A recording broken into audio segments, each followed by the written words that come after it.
आप सभी को जय हिंद जोहार। साथियों, जेटेट का बहुत ही महत्वपूर्ण टॉपिक लेकर आए हैं, जो आज की क्लास को देख लेते हैं तो 6 सवाल छप जाएंगे।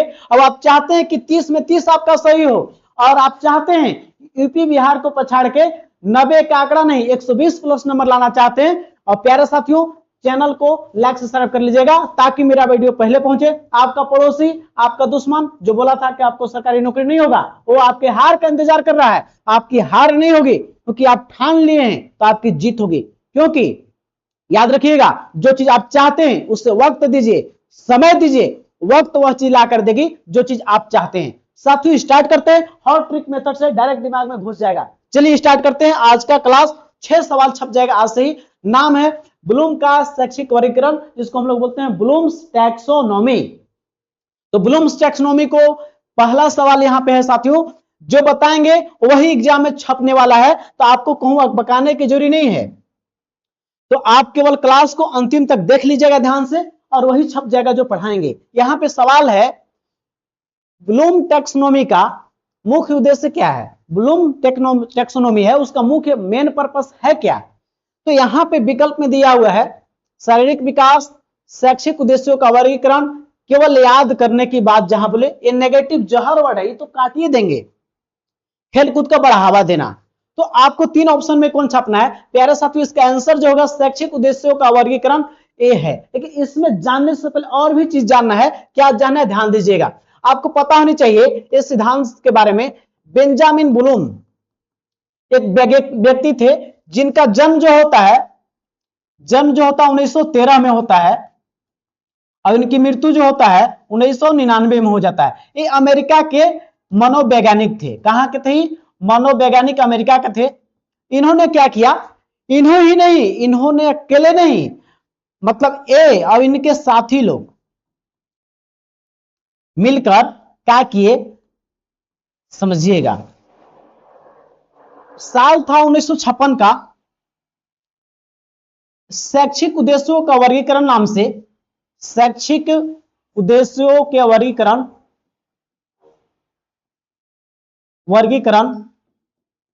नाम से एक बुक लिखते हैं इन लोग हैं। किनके द्वारा?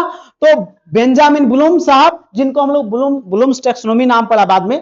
तो समझिए कि बेंजामिन ब्लूम और इनके साथी मिलकर 1956 में क्या किए? शैक्षिक उद्देश्यों का वर्गीकरण नाम से एक पुस्तक लिखते हैं। ये है क्या, समझिएगा।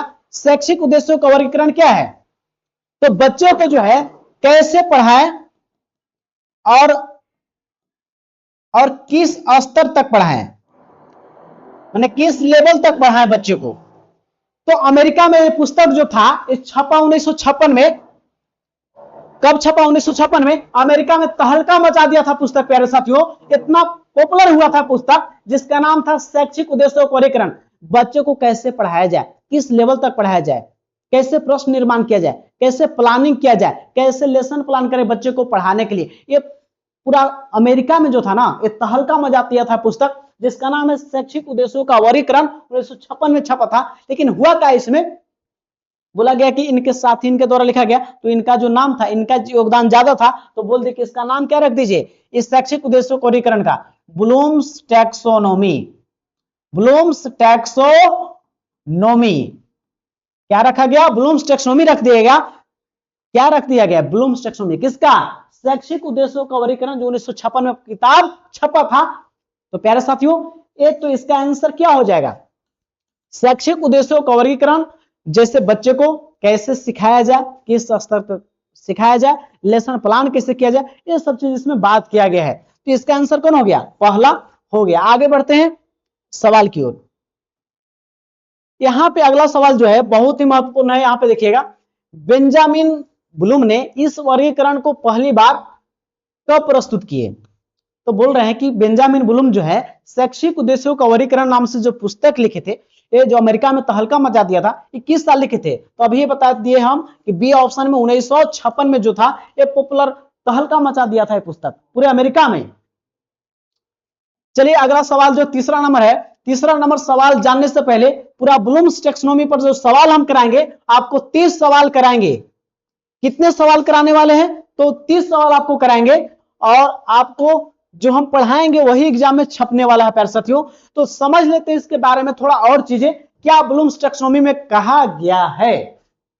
देखिएगा, ब्लूम टैक्सोनॉमी जो 1956 में शैक्षिक उद्देश्यों का वर्गीकरण नाम से ये पुस्तक जो था छपा था और पूरे अमेरिका में तहलका मचा दिया था प्यारे साथियों, पूरे अमेरिका में तहलका मचा दिया था, जिसका जो है एक क्या बात करते हैं, सीएपी, तीन चीज की बात करते हैं। सीएपी,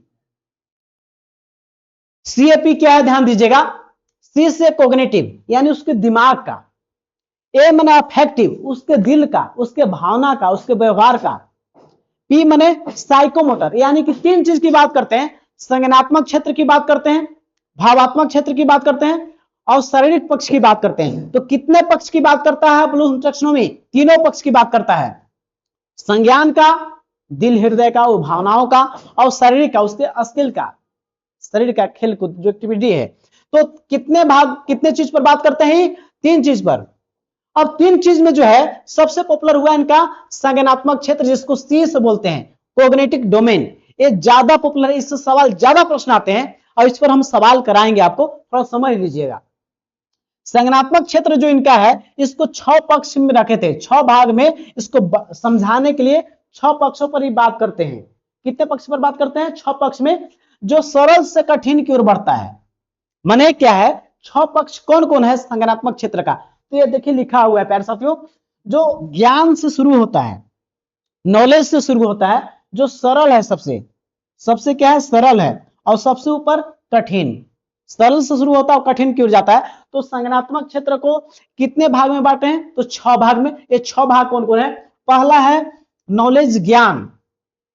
इसको मतलब क्या होता है? इस तथ्य को याद कर लेना या रट लेना। कोई चीज पढ़ा रहे हो उसको देख लेना आपको है, रट जाना है, याद कर लेना है उसको, पहला चरण है।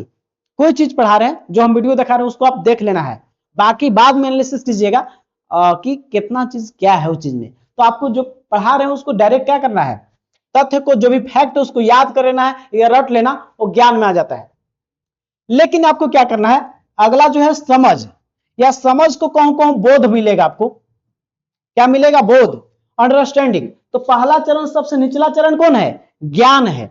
और सेकेंड में कौन है? समझ है, अंडरस्टैंडिंग बोलते हैं। बोध क्या है?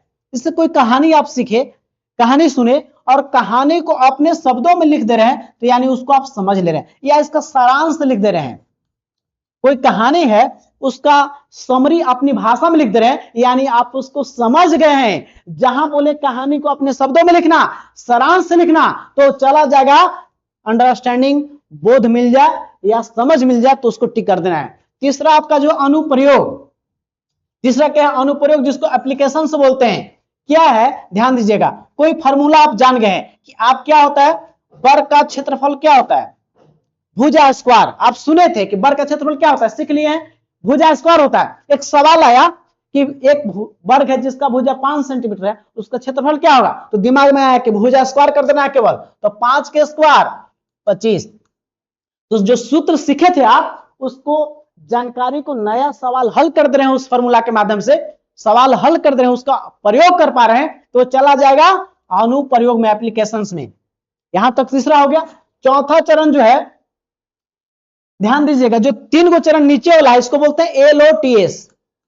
LOTS बोलते हैं, जो निचला वाला 3 गो है। इसका मतलब क्या होता है? एल माने लो ऑर्डर थिंकिंग स्किल। तो नीचे वाला 3 गो जो है, ज्ञान, समझ, अनुप्रयोग, क्या बोलते हैं? लो ऑर्डर थिंकिंग स्किल्स। अब ऊपर वाला जो 3 गो बचता है, क्या बोलते हैं? HOTS। क्या बोलते हैं ऊपर वाला को? 3 गो को HOTS माने क्या होता है? हाई ऑर्डर थिंकिंग स्किल्स होता है। तो इसमें जानिए, तो चौथा नंबर से शुरू करते हैं। तो इसमें क्या है? चौथा विश्लेषण, एनालिसिस है। क्या है इसमें? समझिएगा, कहानी के हिस्सों को तोड़कर अर्थ समझना, कहानी में अंतर स्पष्ट करना। एक छोटा से छोटा बारीकी चीज समझने के लिए क्या करते हैं आप? उसको टुकड़ा में, छोटा छोटा हिस्सा में क्या करते हैं? तोड़ते हैं। तो किसी चीज को एनालिसिस करने के लिए क्या करते हैं? उसके हिस्सों में तोड़ना, अर्थ समझना, संबंध स्थापित करना, ये कहलाता है विश्लेषण में। फिर आपका जो 5वां जो है प्यारे साथियों, संश्लेषण, सिंथेसिस। क्या होता है इसमें? पूरी तरह से विचार को, भाव को जोड़कर संपूर्ण बनाना और इस पर तर्क देना और चर्चा करना। सिंथेसिस में क्या करते हैं, चीजों के यहाँ क्या करते हैं, एनालिसिस में तोड़ते हैं, लेकिन यहाँ पे क्या करते हैं, जोड़ते हैं। संश्लेषण में क्या करेंगे, चीजों को जोड़ेंगे, पूरी तरह से विचार भाव जो भी आया है उसको जोड़ लेंगे और उससे क्या करेंगे, कुछ नया चीज उससे तर्क देंगे और उस पर चर्चा करेंगे। और सबसे ऊपर है मूल्यांकन, है छठा नंबर पे, जिसमें आप विचार कार्य का निर्णय लेंगे, सही गलत क्या है, उसमें सही क्या था गलत क्या था, उसके आधार पे आलोचनात्मक इसमें करेंगे और निर्णय लेंगे। जहां हम इवेल्युएट करेंगे, डिसीजन लेंगे, तो मूल्यांकन में चला जाएगा सबसे ऊपर। तो यहां पे सवाल बनेगा सबसे निचला स्तर कौन है, तो वो है ज्ञान।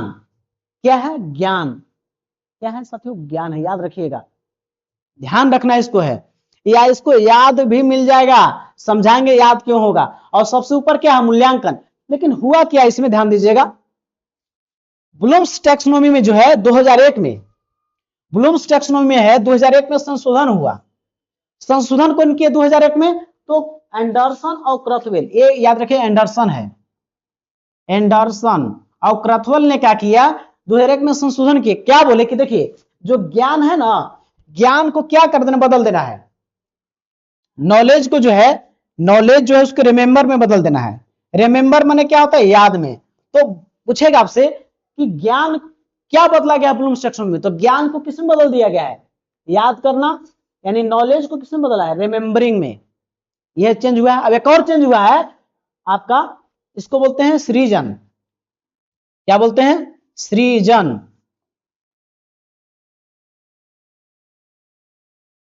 क्या ध्यान दीजिएगा, यहां पे चेंज हुआ है, जो मूल्यांकन है, सॉरी रुक जाइएगा, यहां पे जो सिंथेसिस है,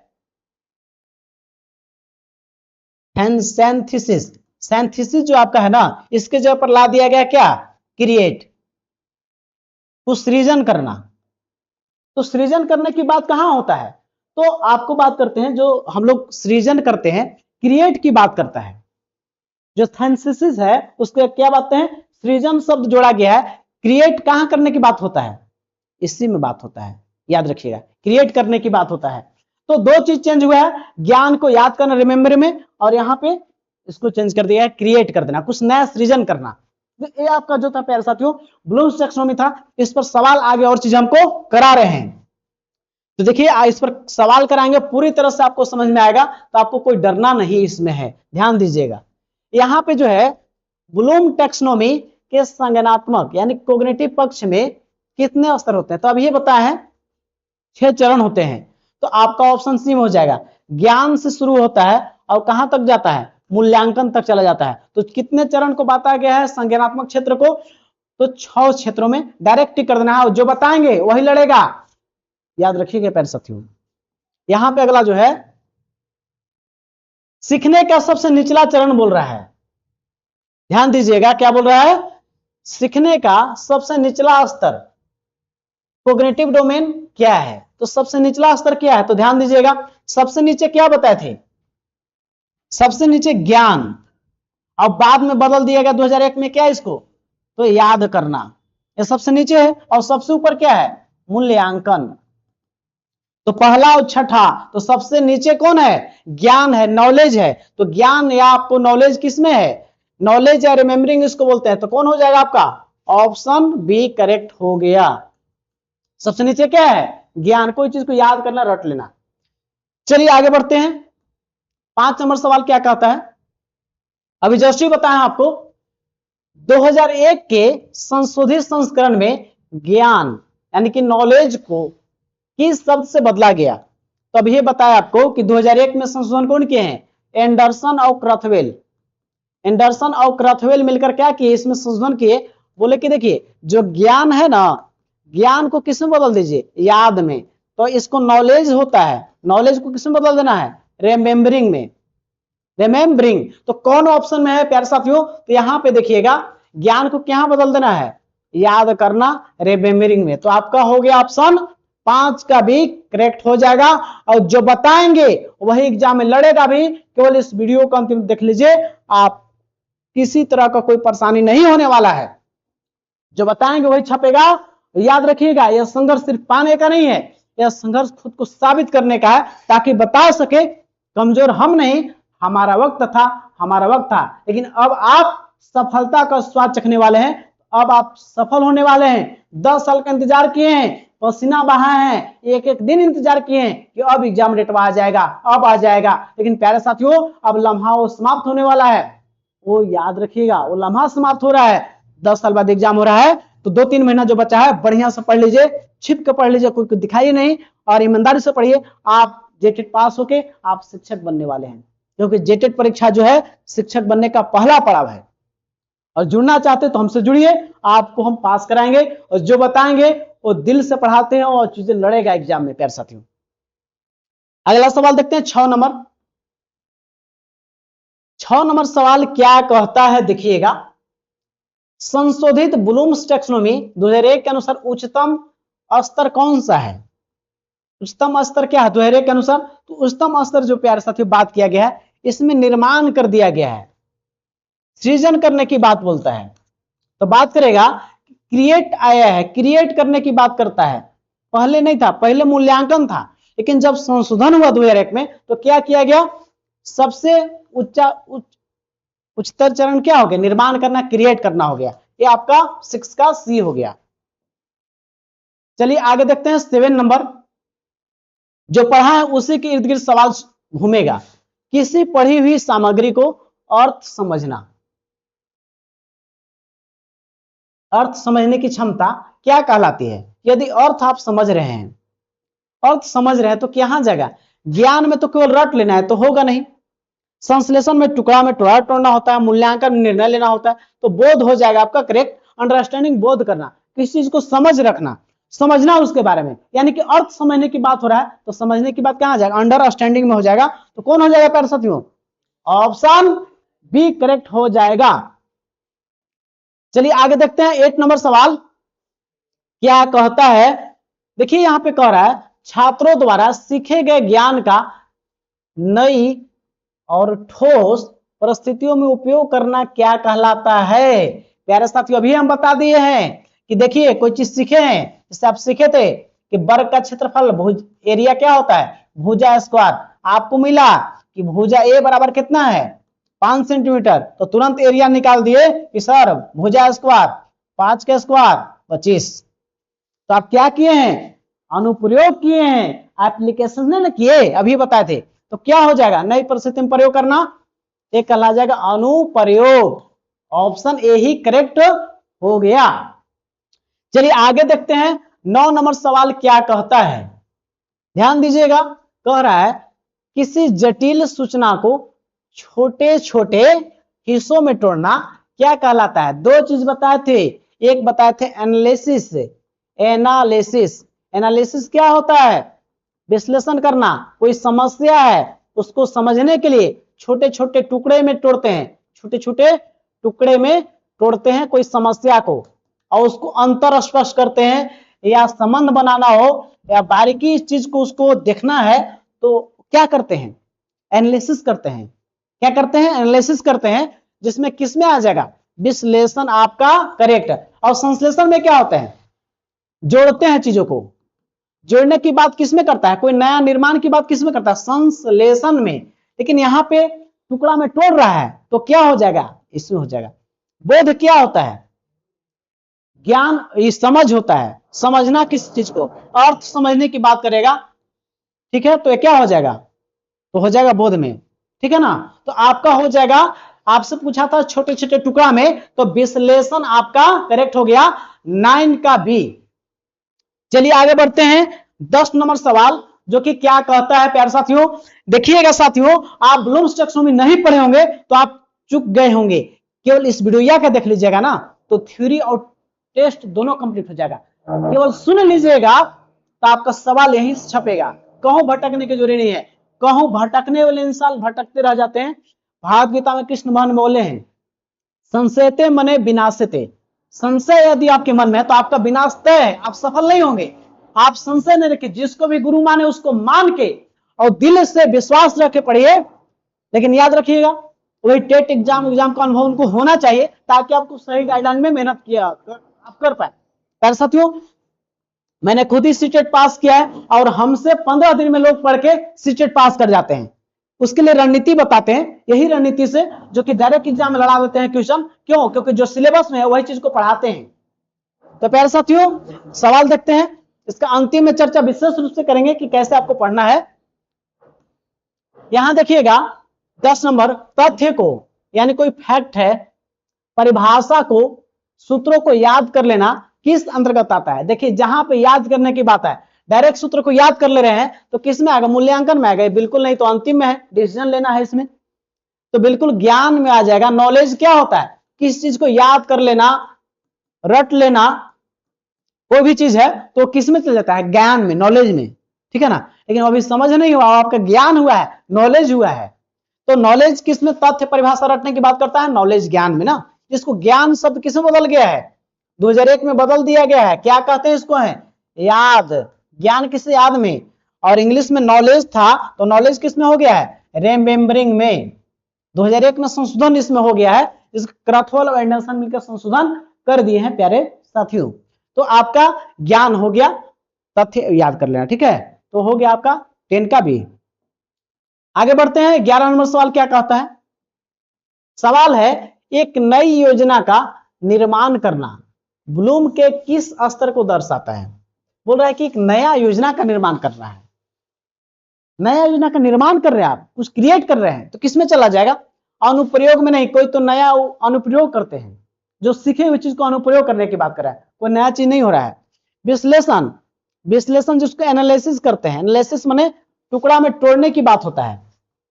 ये तो सृजन नहीं हो रहा है, आपसे निर्माण करने की बात बोला है, तो ये भी नहीं होगा। तो सी ऑप्शन में है निर्माण या संश्लेषण। क्रिएशन या संश्लेषण में क्या होता है? जो नए नए विचार उसको जोड़ के कुछ नया चीज निर्माण करते हैं। सिंथेसिस में बताए थे, कोई चीज आप तोड़े हैं उसको जोड़ के कुछ नया आप जोड़ के और कुछ और नया फैक्ट ऐड करके कुछ नया निर्माण करने की बात होता है सिंथेसिस में, या उसको बोलते हैं क्रिएशन। तो कौन हो जाएगा आपका? 11 का सी करेक्ट हो जाएगा, ध्यान रखिएगा। 12 नंबर सवाल है, क्या कहता है? ध्यान दीजिएगा।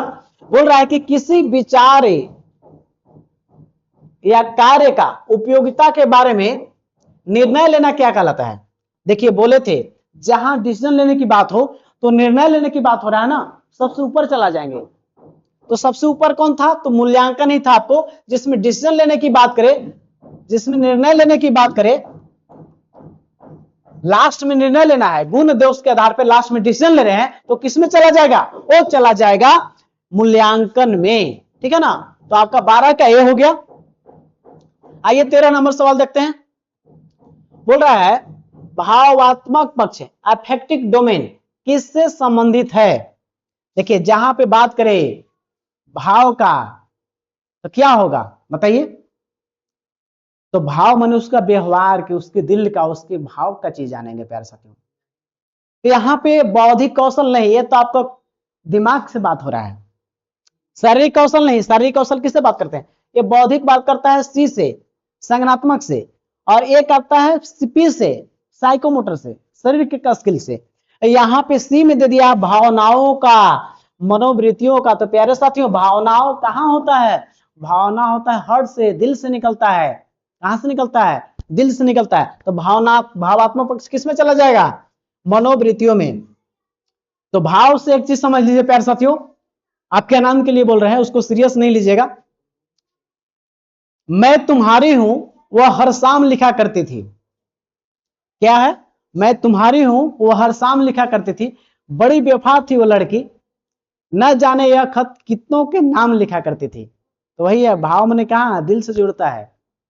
दिल में यहां किसी को जगह नहीं दीजिए। क्यों? आपका किसको जगह देना है? यहां पे जगह देना है अपने लक्ष्य को, अपने आने वाले फ्यूचर को, उसको यहां जगह दे रखिए। उसको आपको नींद सोने नहीं देगी, जागने नहीं देगी, और उसको यहाँ पे दूसरा व्यक्ति को महत्व दे रहे हैं, तो कहीं ना कहीं आप लक्ष्य भटक रहे हैं। या इश्क हो, प्यार हो, या कोई चीज है जिसको आप दिल से ले रहे हैं अपने लक्ष्य के अलावे, तो आपकी लक्ष्य में देरी हो रहा है या तो विनाश तय है। तो प्यारे साथियों यहां पर उसी को रखिए जो चीज आपको जीवन में लक्ष्य है, जो स्पष्ट दिख, यहां पे रखिए। तो वही है भावात्मक पक्ष में क्या होता है? जो उसकी व्यवहार, बिहेवियर से जुड़ा हो, मनोवृत्ति से, उसकी रुचि से जुड़ा हो, उसके व्यवहार से जुड़ा हो, दिल से जुड़ा हो। ये सब कहां आएंगे? भावात्मक एफेक्टिव डोमेन में। तो प्यारे साथियों, ये हो गया 13 का सी। आइए देखते हैं 14 नंबर सवाल क्या है, ध्यान दीजिएगा। 14 नंबर है क्रियात्मक या मनोक्रियात्मक, जिसको साइकोमोटर बोलते हैं, पक्ष का संबंध किससे है? तीन चीज की बात करते हैं हमें, कैप, CAP। सी से होता है कॉग्निटिव, ए से अफेक्टिव, पी से साइकोमोटर। सी से होता है संज्ञान का, संज्ञान माने उसके दिमाग का। ए माने होता है भावात्मक अफेक्टिव, जो होता है उसके दिल से जुड़ा हुआ, उसके व्यवहार हो गया, उसके रुचि हो गया। और पी हो गया साइकोमोटर, जो उसकी शारीरिक चीज से जुड़ा हो गया, जिस उस शरीर की स्किल हो गया, उसके कला हो गया, उससे जुड़ा होता है। तो मनोक्रियात्मक किस में चला जाएगा? सोचना तो किस में चला जाएगा? सोचना संज्ञान में चला जाएगा, तो होगा नहीं। तो शारीरिक गतिविधि और कौशल की बात करें तो ये आपका चला जाएगा, बिल्कुल चला जाएगा इसमें। अब भावना किससे जुड़ा हुआ है? भावात्मक पक्ष से, तो ये भी नहीं होगा। याद करना, ये तो आपका क्या है? संज्ञानात्मक पक्ष का एक प्रकार है। तो कौन हो जाएगा? शारीरिक चीज से जुड़ा कौन है? जो आपका साइकोमोटर है, वह स्किल से जुड़ा हुआ है। शरीर की कोई गतिविधि की बात करें तो किसमें चला जाता है? क्रियात्मक या मनोक्रियात्मक, जिसको बोलते हैं साइकोमोटर की बात करते हैं।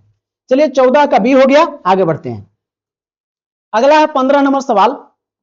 बोलते हैं ब्लूम टैक्सोनॉमी के तीन पक्ष कौन कौन से हैं? तो कैप, टोपी से है, याद रखना है। CAP, cap. सी से होता है कॉग्निटिव, जिसका मतलब होता है संज्ञान। ए मन होता है अफेक्टिव, जो होता है भाव का, दिल का, हृदय का बात जानना। पी से होता है साइकोमोटर, शरीर का कोई गतिविधि, स्किल है, उसकी कला है, कौशल है उसके अंदर, खेल, क्रिकेट, कुछ भी का भी। तो किस में बात करता है? ज्ञान, बोध, प्रयोग। तो होगा नहीं, क्यों? ये तो संज्ञानात्मक पक्ष को, इसको 6 भाग में, 6 प्रकार में बांटो, उसमें से ही दिया है। ये नहीं ना पूछा आपसे, है आपको पूछा है कि ब्लूम टैक्सोनॉमी में कितने पक्ष की बात करता है? तो संज्ञानात्मक की सही है, भावात्मक की, मनोक्रियात्मक की। तो आपका ऑप्शन बी हो गया करेक्ट। प्यारे साथियों, ऐसे पढ़िए, केवल मेरा ये वीडियो देख लीजिएगा ना, तो ब्लूम टैक्सोनॉमी दिमागों में छप जाएगा। चलिए आगे बढ़ते हैं, 15 का बी हो गया। 16 नंबर देखते हैं प्यारे साथियों क्या कहता है। 16 नंबर कहता है एक छात्र कविता का सारांश अपने शब्दों में लिखता है, तो क्या कहलाएगा?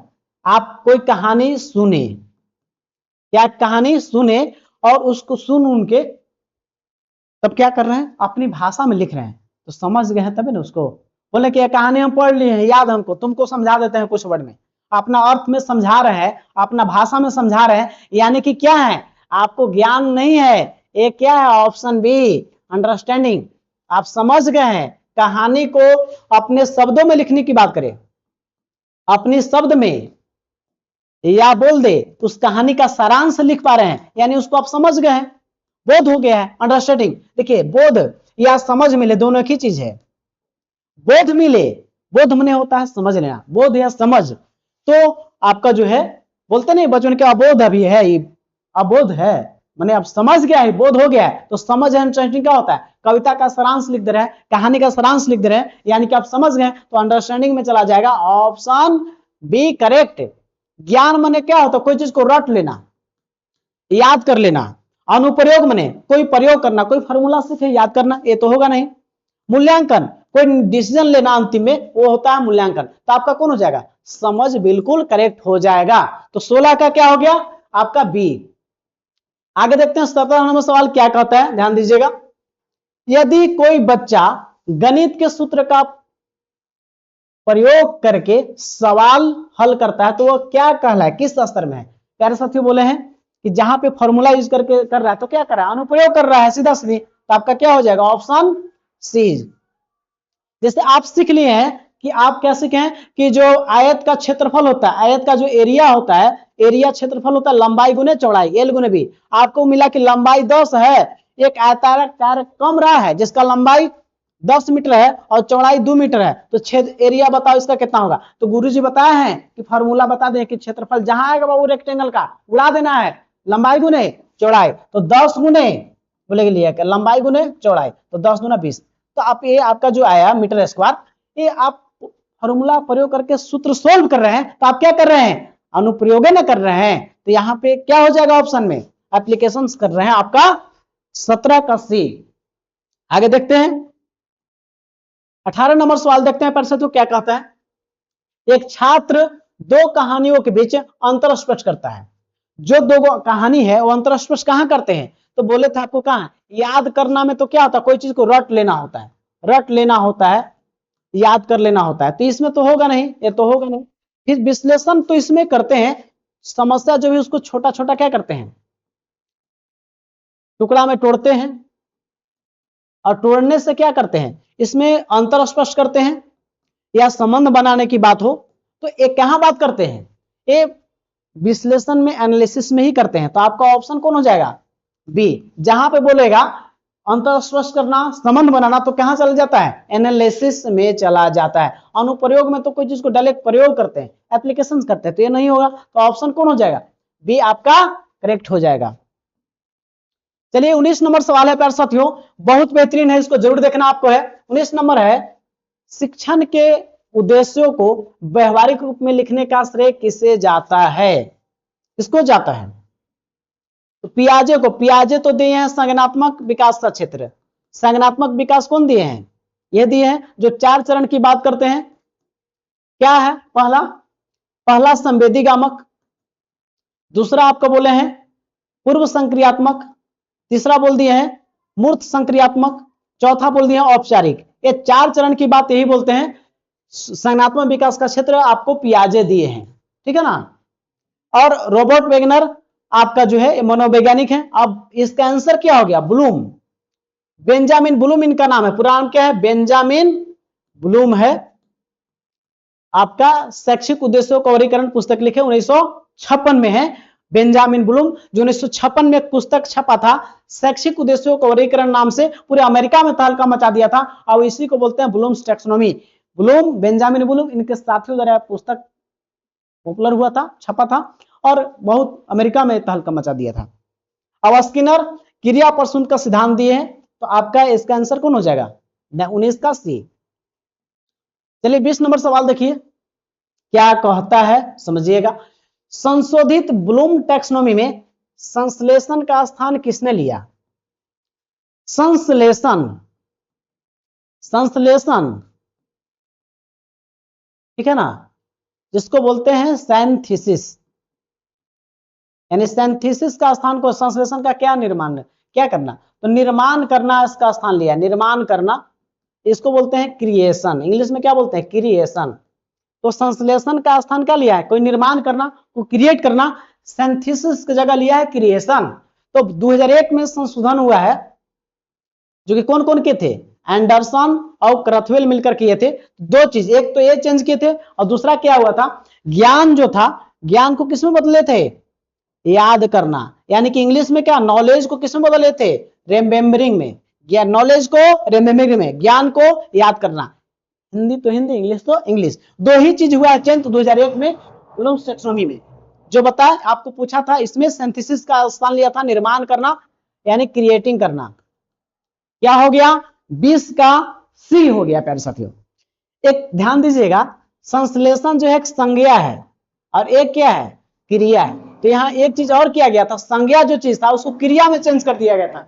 संश्लेषण है उसको क्या किया गया, निर्माण करना। फिर यहाँ पे नॉलेज, ज्ञान है, ज्ञान क्या है, तो एक आपका संज्ञा है।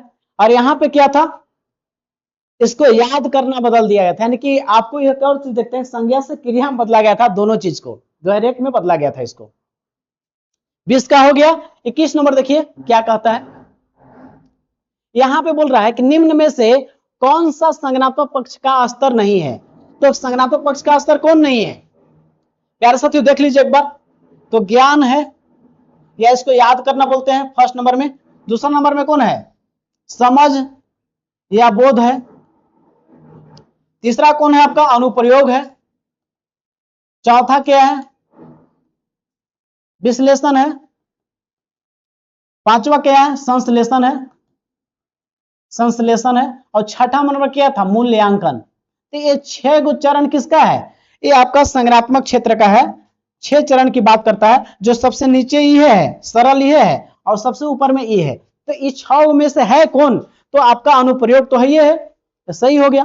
बोध भी है, सही है, और विश्लेषण भी है, लेकिन वैल्यूइंग कहाँ है, ये नहीं ना है, ये आपका भावात्मक पक्ष में पड़िएगा, अफेक्टिव डोमेन का ही, संज्ञानात्मक का नहीं है। तो आपका ऑप्शन कौन हो जाएगा, ये सही हो जाएगा ना।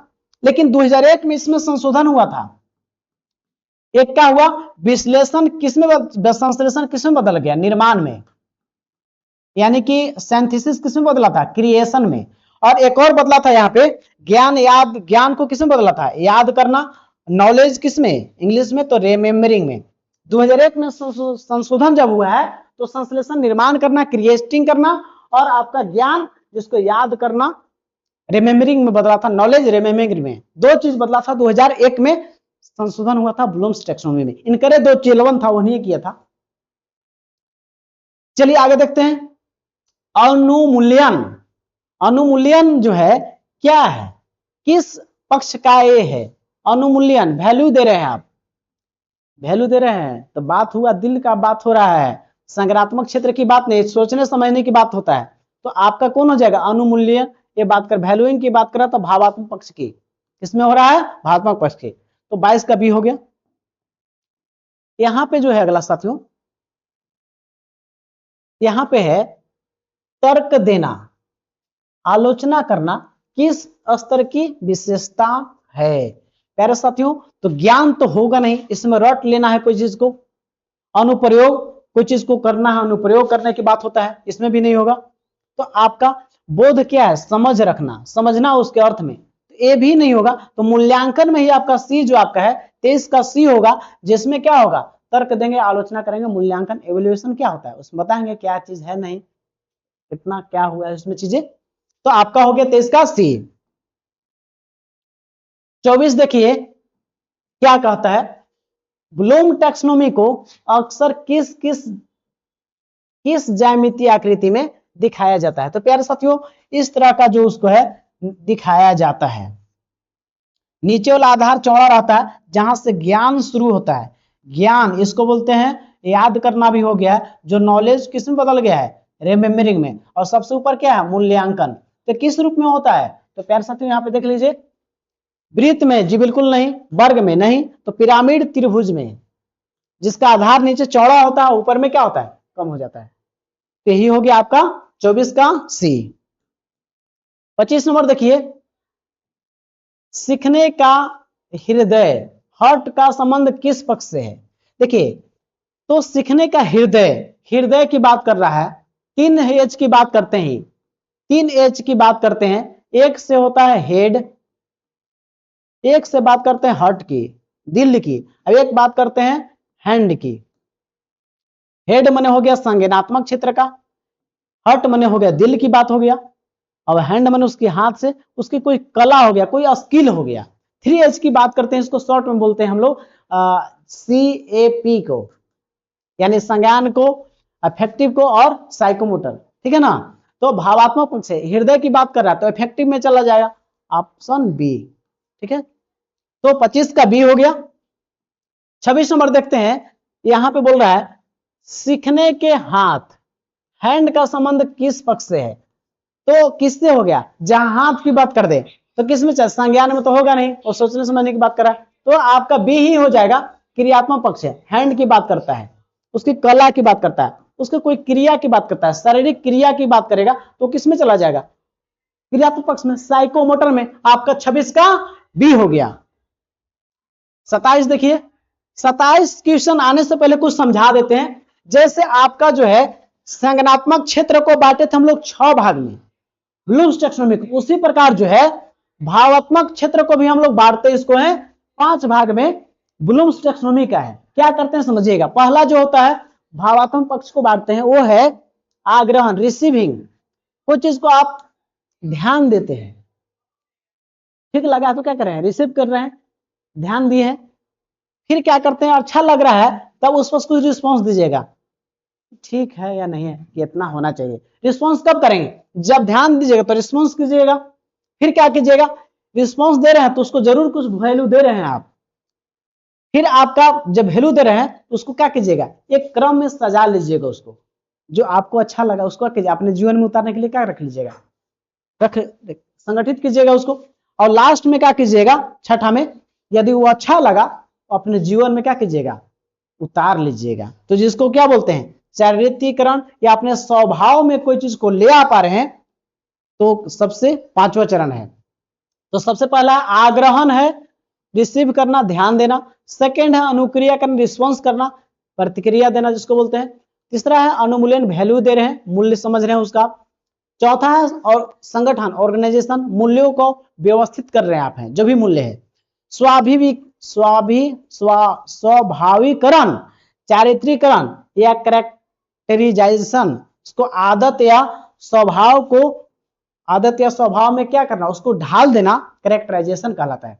तो यही आपका जो 5 चरण है इफेक्टिव डोमेन को बांटा गया है। अब यहाँ पे देखते हैं सवाल को। अब सवाल का अंतिम चरण ही चल रहा है प्यारे साथियों, और अब साथियों जो भी सवाल छपेगा, जो बताएंगे उससे छपेगा, तो आपको डरना नहीं है। याद रखिएगा, यह संघर्ष सिर्फ पाने का नहीं है, यह संघर्ष खुद को साबित करने का है, ताकि बता सके कमजोर हम नहीं, हमारा वक्त था, हमारा वक्त था, लेकिन अब नहीं है। अब आप सफलता का स्वाद चखने वाले हैं कि कोई काम को लगातार कर रहे हैं, आप दिल से कर रहे हैं, तो आप सफलता आपकी निश्चित है। आपकी पड़ोसी को आपके जो बोला था कि सरकारी नौकरी नहीं होगा, उसका जवाब मिलने वाला है, 2 से 3 महीना में रिजल्ट मिलेगा। बस अपना इतना दिन इंतजार 10 साल कर लिए हैं तो बिल्कुल और कुछ दिन की बात है। याद रखिए, कोई अच्छा दिन और बुरा दिन में कुछ ही दिन की बात होता है, गुजर जाएगा, ये ख्याल रखना है। कुछ दिन ही की बात है। कोई अच्छा भी दिन किसी के पास है, कुछ दिन ही के लिए ही होता है, और खराब दिन भी आपके पास है ना, वो कुछ दिन के लिए। थोड़ा साहस रखिए, धैर्य रखिए, गुजर जाएगा और नया समय भी आएगा। याद रखिएगा, जो सबसे खराब दिन दिखता है वही सबसे अच्छा दिन भी दिखता है। प्यारे साथियों, मेहनत कीजिए और भरोसा रखिए और कुल रहिए, शांत रहिए, जवाब नहीं देना, मेहनत कीजिए, आपकी सफलता ही सुर मचाएगी। साथियों ध्यान दीजिएगा, यहां बोला है ब्लूम के टैक्सोनॉमी संज्ञानात्मक पक्ष को सरल से कठिन की ओर। तो सरल कहां से है, नीचे होता है, ज्ञान से शुरू होता है, और ज्ञान के बाद क्या होता है, नॉलेज से आता है आपका क्या, अंडरस्टैंडिंग, बोध, फिर आपका एप्लीकेशन, अनुप्रयोग, फिर आपको क्या आता है, एनालिसिस, विश्लेषण, फिर सिंथेसिस, और आपका एवोल्यूशन। तो फर्स्ट ही ऑप्शन में दे दिया है। सबसे सरल कौन होता है, ये होता है, और सबसे कठिन कौन होता है, ये होता है, क्रम ये होता है। तो आपका ऑप्शन यही में ही दे दिया है। और जो पहला 3 गो है, इसको बोलते हैं लो ऑर्डर थिंकिंग स्किल। लो ऑर्डर थिंकिंग स्किल्स कौन होता है, पहला 3 गो नीचे वाला है। अब अंतिम वाला 3 गो क्या बोलते हैं, HOTS, horse, high order thinking skill. ठीक है ना, सबसे पूछा था तो उसका आंसर हो गया, क्रम वही है। तो आपका हो गया 27 का ए। आगे देखते हैं 28 नंबर, क्या कहता है, किसी प्रयोग के परिणाम का पूर्वानुमान लगाना किस स्तर में आएगा। पूर्वानुमान लगाना है, किस में जाएगा, ज्ञान में जाएगा नहीं, यहां तो याद करना, रट लेने की बात होता है तो होगा नहीं, तो किस में चला जाएगा, अनुप्रयोग में या विश्लेषण में, जो है प्रयोग के परिणामों का पूर्वानुमान करना, अनुप्रयोग या विश्लेषण में आपका चला जाएगा ऑप्शन से आपका। तो 28 का बी हो गया। 29 देखते हैं, यहां जो है भावात्मक पक्ष के स्तरों का सही क्रम क्या है। तो 5 चरण में बांटे हैं भावात्मक पक्ष को। इसमें पहला क्या है, आग्रहण करना, दूसरा क्या है, रिस्पॉन्स देते हैं, फिर क्या करते हैं, वैल्यू देते हैं, फिर संगठन करते हैं, ऑर्गेनाइज करते हैं, उसी लास्ट में कैरेक्टर। तो आपका क्रम तो ही है आपका। तो आपका क्या हो जाएगा, आग्रहण, अनुक्रिया, रिस्पॉन्स करते हैं, वैल्यू देते हैं, आप क्या करते हैं, ऑर्गेनाइज करते हैं और कैरेक्टराइजेशन करते हैं। रिसीव करते हैं कोई चीज को, यानी कि ग्रहण करते हैं, ग्रहण करने के बाद रिस्पॉन्स देते हैं, रिस्पॉन्स करने के बाद क्या करते हैं, उसको वैल्यू देते हैं, उसके बाद उसको क्रम में अपना जीवन में उतारने के लिए करते हैं उसको, ठीक है ना, और फिर लास्ट में अपने जीवन मूल्य को उतारने के लिए अपने स्वभाव में, अपने चरित्र में शामिल कर लेते हैं। तो पहले रिसीव के बाद आपका आग्रहण से स्वाभिकरण, आपका हम पहले बता दिए थे। 29 का क्या हो गया, ए आपका सही हो गया। चलिए, तो आपका 5 गो है, 5 गो ही गया। और लास्ट क्वेश्चन आज का सवाल है प्यारे साथियों, क्या है, ध्यान दीजिएगा, और ये भी बताएंगे आपको कैसे कम समय में पढ़ के पास करना है, अंतिम तक बने रहिएगा। यहां है ब्लूम टैक्सोनॉमी शिक्षकों की मदद करता है। शिक्षकों की कैसे मदद करता है, तो पाठ्यक्रम लेसन प्लान बनाने में, सही बात है, पाठ्यक्रम योजना बनाने में, प्रश्न पत्र तैयार करने में, क्वेश्चन बनाने में, और सीखने के परिणामों को समझने में। तो ये आपका उपरोक्त इसका सभी आंसर हो जाएगा। ब्लूम्स का टैक्सोनॉमी 1956 में छपा था, शैक्षिक उद्देश्यों का वर्गीकरण नाम से। तो अंतिम था साथियों, अंतिम तक देखें तो आपको बिल्कुल समझ में आया होगा। और इस वीडियो को देख लेते तो ब्लूम्स टैक्सोनॉमी से जो सवाल आएंगे यहीं से छपेगा। 120 नंबर वाली सीरीज है प्यारे साथियों। यदि आप जो है चाहते हैं कि आप जेटेट परीक्षा में यूपी बिहार को पछाड़ के और 120 प्लस लाना चाहते हैं, 90 का आंकड़ा छोड़िए 120 प्लस, तो प्यारे साथियों मेरा सीरीज को नहीं छोड़िएगा। 120 नंबर वाला ये सीरीज है, चुकना नहीं है, चुक जाइए तो जीवन से चुक जाइएगा। तो आपका सिलेबस, नोट्स, पीवाईक्यू और प्रैक्टिस सेट आपको मिल जाएगा। और इसके साथ हम आपको छोड़ते नहीं है, आपको पेड ग्रुप में ऐड करेंगे और एग्जाम तक इसमें डेली आपको फ्री टेस्ट और वीडियो मिलेगा। और एग्जाम तक कैसे पढ़ना है, कैसे रणनीति बनाना है, इस पर हम बात करेंगे। आपको याद रखिएगा, कोई किताब से कोई नोट से आईएएस बनता तो 20,000 में आईएएस बन जाता किताब से, हर घर में आईएएस होता, लेकिन ऐसा नहीं है। जो किताब और नोट्स है, आपके घर भी 1-2 किताब और नोट्स होगा, इन किताब नोट से पढ़ के आप 2 नंबर से कभी 4 नंबर से फेल कर गए, लेकिन फेल नहीं करना है, क्योंकि आपको सिलेबस, नोट्स, पीवाई के साथ साथ प्रॉपर गाइडलाइन और टेस्ट आपको मिलेगा, पेड ग्रुप में ऐड कर दिया जाएगा। क्यों? क्योंकि प्यारे साथियों हमको पता है कि आपको कैसे दिमाग में भूल जाते हैं या नींद लगने लगता है पढ़ते पढ़ते, तो नींद लगने की बीमारी और आपको याद न होने की बीमारी सब खत्म होगा। हमसे जुड़कर एक बार देखिए प्यारे साथियों, मैंने खुद ही सीटेट पास किया है, तो हम आपको वो भी चीज नोट्स में रखे हैं जो आपको सवाल पूछे जाएंगे, और फुली जेसीईआरटी पर आधारित नोट्स है, जेसीईआरटी पर आधारित है। और पीवाईक्यू जो 13, 16 और आकलन परीक्षा जो है जैक लेती है, तीनों पेपर को एनालिसिस करके और जेसीईआरटी से आधारित लाइन बाय लाइन नोट्स तैयार किया गया है। और प्यारे साथियों नोट्स देके छोड़ते नहीं है, क्योंकि आपको पता है कि आप जो चीज नहीं करते हैं, हम आपको 2 से 3 बार रिवीजन करा के दिमाग में घुसा देंगे और आपको जेटेट परीक्षा में 120 प्लस नंबर आ जाएगा। चाहते हैं जुड़ने के लिए तो नंबर दिया हुआ है, उस पर देके आप करके जुड़ सकते हैं और आप सफलता में आगे बढ़ सकते हैं। कि 10 साल बाद मौका मिल रहा है, अगला कब होगा कोई पता नहीं है। और शिक्षक बहाली में भाग लेना चाहते हो तो जेटेट का पहला पड़ाव पास कर लीजिए, नहीं तो शिक्षक बहाली का फॉर्म नहीं भर पाइएगा, इसको आप चूक जाइएगा। तो 10 साल के बाद हो रहा है, बहुत लंबा इंतजार है प्यारे साथियों, आपके जीवन की बात है। हमसे पढ़िए या किसी और से पढ़िए, लेकिन शिक्षक अनुभवी से पढ़िए, जरूर पढ़िए। प्यारे साथियों इस वीडियो को अंतिम देखने के लिए आप तमाम साथियों को तहे दिल से धन्यवाद। जय हिंद, जोहार। साथियों अपना ख्याल रखें, आपका पड़ोसी, आपका दुश्मन आपके हार का इंतजार कर रहा है, आपकी हार नहीं होगी, क्योंकि आपने ठान लिया है तो आपकी जीत होगी। क्या करना आपको है? उनका मस्तक भी झुकेगा, उनका अहंकार भी टूटेगा, बस तू शांत होकर अपनी मंजिल की ओर बढ़ता चला जा। आज तू जमाने के आगे झुका है, कल तेरे आगे पूरा आसमान झुकेगा, पूरा आसमान झुकेगा। जो चीज चाहते हैं उसे वक्त दीजिए, समय दीजिए, वक्त वह चीज लाकर देगी जो आप चाहते हैं। जो आपके पास अभी है उसके पीछे आप कहीं ना कहीं समय दिए तो आपके पास, सोचिएगा जो आपके पास अभी है उसके भी समय दिए, तो आप चाहते हैं अभी नौकरी लेना तो 2-3 महीना थोड़ा समय दे दीजिए। किस्मत की बात है, आपके परिवार की, आपके माता पिता के विचार का बात है। कोई कह ना पाए कि उसको सरकारी नौकरी नहीं हुआ बीएड करके, डिलीट करके, तो इसके लिए 2-3 महीना ख्याल टाइम दे दीजिए, आप जरूर सफल होंगे। आपके पड़ोसी, आपके दुश्मन को जवाब मिल जाएगा, आपके विरोधी को जवाब मिल जाएगा। आप जैसे नौकरी लेंगे आपकी सफलता शोर मचाएगी और सबको जवाब मिल जाएगा और आपका रास्ता दिखेगा, आपका जीवन आगे की ओर बढ़ेगा। आपके साथ बहुत सारे लोग आशाएं जुड़ी हुई है, उस आशा को, उस विश्वास को कायम करने के लिए आप पढ़िए, आप जरूर सफल होंगे, जरूर सफल होंगे। क्योंकि भागवत गीता में कृष्ण भगवान बोले हैं, कर्म का फल जरूर मिलता है। साथियों जय हिंद, जोहार। मिलते हैं नेक्स्ट वीडियो में। अगर अच्छा लगा हो तो चैनल को प्लीज लाइक और सब्सक्राइब जरूर कर लेंगे।